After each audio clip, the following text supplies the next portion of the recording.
بنی اسرائیل کے 99 افراد کے قاتل کی توبہ۔ بخاری و مسلم میں بنی اسرائیل کے ایک قاتل کا واقعہ نقل کیا گیا ہے۔ حضور اکرم صلی اللہ علیہ وآلہ وسلم نے اللہ کے یہاں توبہ کی قبولیت سے متعلق صحابہ کرام رضوان اللہ اجمعین کے سامنے بنی اسرائیل کے ایک قاتل کا نہایت خوبصورت اور ایمان افروز واقعہ بیان فرمایا کہ بنی اسرائیل میں ایک شخص چوری، ڈکیتی اور قتل میں بہت مشہور تھا اور نہایت معمولی بات پر کسی کو قتل کر دیتا تھا۔ ہوتے ہوتے اس کے ہاتھ سے 99 افراد کا قتل ہو چکا۔ اس کے بعد اس کے دل میں احساس پیدا ہوا کہ مجھے بھی تو اللہ کے یہاں جانا۔ چنانچہ یہ فکر پڑتا رہا اور لوگوں سے معلومات کرتے ہوئے سرگرداں پھرنے لگا کہ کیا میری توبہ قبول ہو سکتی ہے یا نہیں۔ کسی عالم شخص سے ملاقات کی فکر ہوئی کہ معلوم کیا جائے کہ ایسے شخص کی توبہ قبول ہو سکتی ہے یا نہیں۔ لوگوں نے ایک عابد شخص کے پاس جانے کا مشورہ دیا۔ اس شخص نے اس کے پاس جا کر مسئلہ معلوم کیا، کیا میری توبہ قبول ہو سکتی اور کیا میری مغفرت ہو سکتی ہے جبکہ میں نے 99 انسانوں کی جان مار دی۔ تو اس عابد کو مسئلہ معلوم نہیں تھا، تو اس نے اپنی عقل سے قیاس آرائی کی کہ جو شخص 99 انسانوں کی جان مار سکتا ہے، اس کی مغفرت کہاں سے ہو؟ چنانچہ اس نے کہہ دیا کہ تیری توبہ قبول نہیں ہوگی۔ اس شخص نے غصہ اور جلال میں آ کر اس شخص کو بھی قتل کر دیا اور پورے 100 کر دیے کہ جب میری توبہ قبول نہیں ہوتی تو لاہوت بھی ختم کر کے 100 پورے کر دیتا۔ چنانچہ اس نے 100 پورے کر دیے، مگر اس کے دل میں تردد باقی رہا کہ میری مغفرت کی کوئی شکل ضرور ہوگی۔ اس لیے اس نے لوگوں سے پھر معلومات کا سلسلہ جاری کر دیا کہ روئے زمین میں سب سے بڑا عالم کون ہے، اس سے جا کر معلوم کراؤں گا، وہی صحیح مسئلہ بتا سکتا ہے۔ آخر لوگوں نے اس کو بتایا کہ فلاں جگہ ایک عالم رہتا ہے، اس سے جا کے معلوم کرو۔ چنانچہ اس نے اس عالم صاحب کے پاس جا کر اپنی زندگی کی کارگزاری سنائی اور 100 آدمیوں کو کس طرح سے قتل کیا سارا کارنامہ سنا کر معلوم کیا کہ اب بتلائی کہ میری توبہ قبول ہو سکتی ہے یا نہیں۔ کیا اللہ کے یہاں مجھ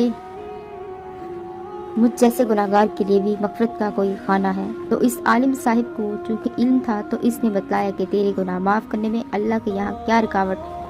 اللہ کی رحمت کا سمندر تجھ جیسے گناہگاروں کے گناہوں سے بہت بڑا اور بہت وسیع۔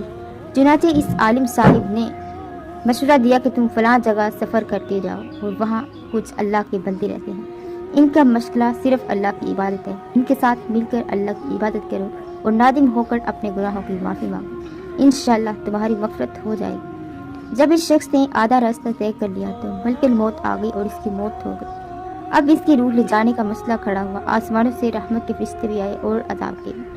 رحمت کے فرشتے کہنے لگے کہ اس کی روح لے جانے کا حق ہم کو، اس لیے کہ یہ سچے دل سے تائب ہو کر عبادت کے لیے جا رہا تھا، اور عذاب کے فرشتے کہنے لگے کہ اس کی روح لے جانے کا حق ہم کو ہے، اس لیے کہ اس شخص نے کبھی کوئی نیک کام نہیں کیا، پوری زندگی معیشت میں گنوا دی۔ اور اسی دوران آسمانوں سے آدمی کی شکل میں ایک فرشتہ آیا۔ بعض روایت سے معلوم ہوتا ہے کہ یہ آنے والا فرشتہ حضرت جبریل علیہ السلام تھے۔ چنانچہ اس فرشتہ نے تشریف لا کر ان دونوں طرح کے فرشتوں کے درمیان یہ فیصلہ کیا کہ دونوں طرف کی مسافت ناپ کر دیکھ لو کہ جہاں سے آ رہا ہے وہاں کی مسافت قریب ہے یا جہاں جا رہا ہے وہاں کی مسافت قریب ہے، لہذا جہاں کی مسافت قریب ہو اس شخص کو وہاں والوں میں شمار کر دیا جائے۔ چنانچہ دونوں طرف کی زمین ماپ کر دیکھی گئی تو جہاں جا رہا تھا وہاں کی مسافت جہاں سے آ رہا تھا اس کے مقابلے میں صرف ایک بالشت قریب ہے۔ چنانچہ فیصلہ ہوا کہ مقامی معیشت سے مقامی عبادت صرف ایک بالشت قریب ہے، اس لیے رحمت کے فرشتوں کو اس کی روح لے جانے کا حق ہوگا۔ چنانچہ اللہ کی طرف سے اس کی مغفرت کا اعلان ہوگا۔ ایک روایت میں آتا ہے کہ قتادہ رضی اللہ عنہ فرماتے ہیں، حسن نے فرمایا کہ ہم سے یہ ذکر کیا گیا ہے کہ شخص کے پاس جب ملک الموت آیا تو وہ شخص سینے کے بل اس سرزمین کی طرف گھسیٹتا گیا۔ حدیث قدسی میں آتا ہے کہ میں اپنے بندے کے ساتھ اس کے گمان کے مطابق ہوتا ہوں اور وہ مجھے جہاں بھی یاد کرے میں اس کے ساتھ۔ باخویا اللہ تعالیٰ اپنے بندوں کی توبہ سے اس سے زیادہ خوش ہوتا ہے جتنی خوشی تم میں سے کسی ایسے شخص کو ہوتی ہے جس کا جانور بیابان میں گم ہو کر پھر سے مل جائے.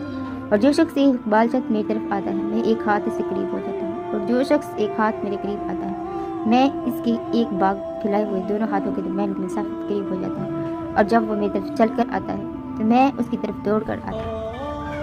معلوم یہ ہوتا ہے کہ انسان جب بھی سچے دل کے ساتھ توبہ کرے گا تو اللہ تعالیٰ ضرور قبول فرمائیں گے انشاءاللہ.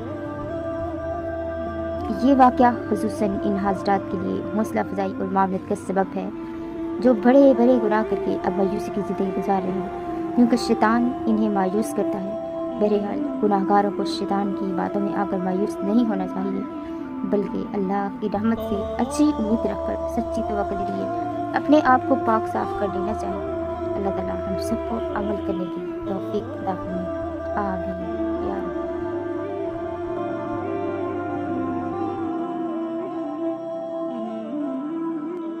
Allah